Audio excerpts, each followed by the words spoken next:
तुलसी का पौधा एक पौधा नहीं बल्कि हमारे घर की शुद्ध सकारात्मकता का प्रतीक है। अगर आपकी तुलसी का पौधा सूख रहा है, मर रहा है, घना नहीं हो रहा है, तो कुछ ऐसे आसान घरेलू चीज़ों का उपयोग कर सकते हैं। कुछ ऐसे असरदार टिप्स मैं आपको बताऊंगी।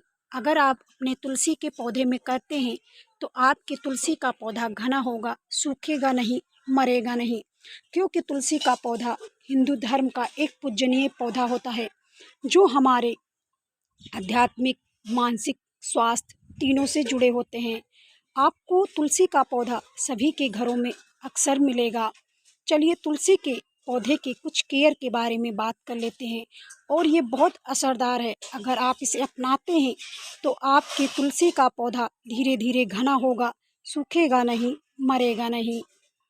सबसे पहला जो टिप्स है, अगर आप तुलसी लगा रखे हैं, अगर आपकी तुलसी के पौधे की ग्रोथ नहीं हो रही है, पौधा बढ़ नहीं रहा है, तो जहाँ से ये नोड एरिया निकलता है वहाँ से तुलसी की को कट करते रहिए। क्योंकि तुलसी को समय समय पर छटाई करना बेहद ज़रूरी होता है। क्योंकि यही से पत्तियाँ नई दो शाखाएँ निकालती हैं जिससे हमारा पौधा घना होता है। लेकिन ध्यान रखें, तुलसी के पौधे की छटाई जब भी करें तो 30% से ज़्यादा ना करें। क्योंकि तुलसी का पौधा अधिक अगर आप छटाई कर देंगे तब भी आपकी तुलसी की ग्रोथ रुक जाएगी। तो ऐसे में तुलसी के पौधे की छटाई 30% तक केवल करना चाहिए। दूसरी चीज़, पौधे पर मंजरियाँ अगर निकल आएँ तो उसे ज़रूर हटाना चाहिए। क्योंकि मंजरियाँ मिट्टी से अधिक मात्रा में ऊर्जा को अवशोषित करती रहती हैं जिससे मंजरी बनने में लगती है। जब आप ऐसे में मंजरी को हटा देते हैं तो आपके पौधे की नई ग्रोथ होना स्टार्ट हो जाता है। तो आपके पौधे में जब भी मंजरी दिखे तो उसे ज़रूर हटा दें। ध्यान रखें, तुलसी के पौधे को नाखूनों से इस तरह से नहीं तोड़ना चाहिए। क्योंकि नाखूनों में ऐसे कई बैक्टीरिया होते हैं जिससे हमारी तुलसी की पत्तियां धीरे धीरे खराब होने लगती हैं। यानी पत्तियों की वजह से फंगस फैल जाते हैं जिसकी वजह से पत्तियों में सिकुड़न आने लगती है। तो ऐसे में नाखूनों से आप पिंचिंग बिल्कुल ना करें। जब भी आप औजार का उपयोग करें तो उसमें डिटॉल या सैनिटाइज़र ज़रूर लगा लें जिससे आपके पौधे में फंगस बढ़ने का चांस बिल्कुल ना रहे। जब भी आप तुलसी का पौधा लगाएं तो 70% मिट्टी को रखें, 30% रेत ज़रूर मिला लें जिससे आपके पौधे में पानी का रुकाव बिल्कुल नहीं होगा। तो अगर पानी का रुकाव नहीं होगा तो जड़ गलन की समस्या नहीं होगी।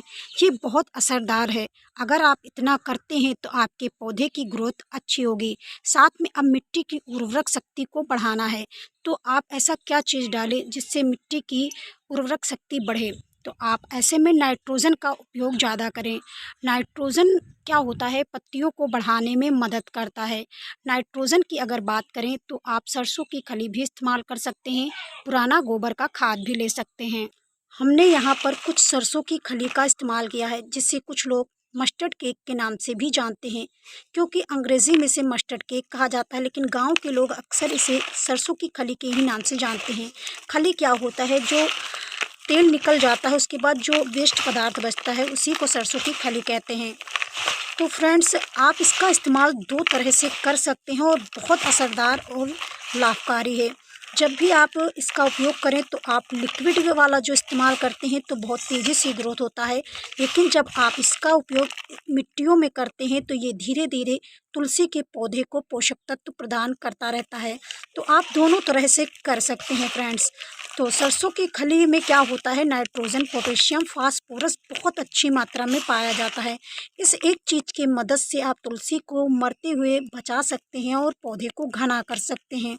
बहुत असरदार है, एक बार ज़रूर अपनाएं। बिल्कुल ऑर्गेनिक रहता है, होममेड है। आपके अक्सर घरों में तुलसी का पौधा लगा होता है, सभी लोगों के घरों में। तो आप इस तरह की सरसों की खली ज़रूर इस्तेमाल करें। चाहे तो नीम की खली भी इस्तेमाल कर सकते हैं। नीम की खली में क्या होता है, जो फंगस होते हैं मिट्टी में, कीटाणु होते हैं, वो नष्ट हो जाते हैं। तो सरसों का काम होता है पौधे को घना करना, फूल फल लाने का। तो ऐसे में आप इनका उपयोग कर सकते हैं। लिक्विड बनाने के लिए आपको 1 लीटर पानी लेना होगा फ्रेंड्स, और उसमें 2 मुट्ठी सरसों की खली को डाल देना होगा।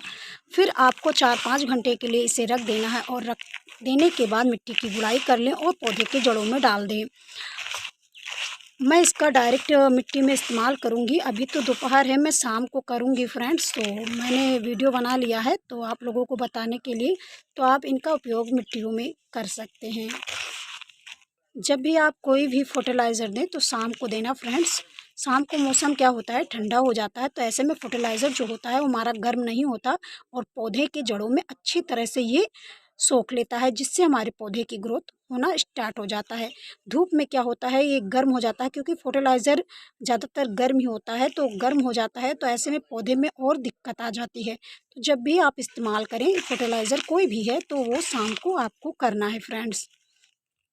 तो फ्रेंड्स, आपको जानकारी पसंद आई होगी। जानकारी पसंद आई हो तो प्लीज़ वीडियो को लाइक कर दें, शेयर कर दें, और हमें सब्सक्राइब करना बिल्कुल ना भूलें, क्योंकि ऐसी ही जानकारियाँ हम आप तक लाते रहते हैं। मिलते हैं आपको अगले वीडियो में नई जानकारियों के साथ। तब तक के लिए धन्यवाद।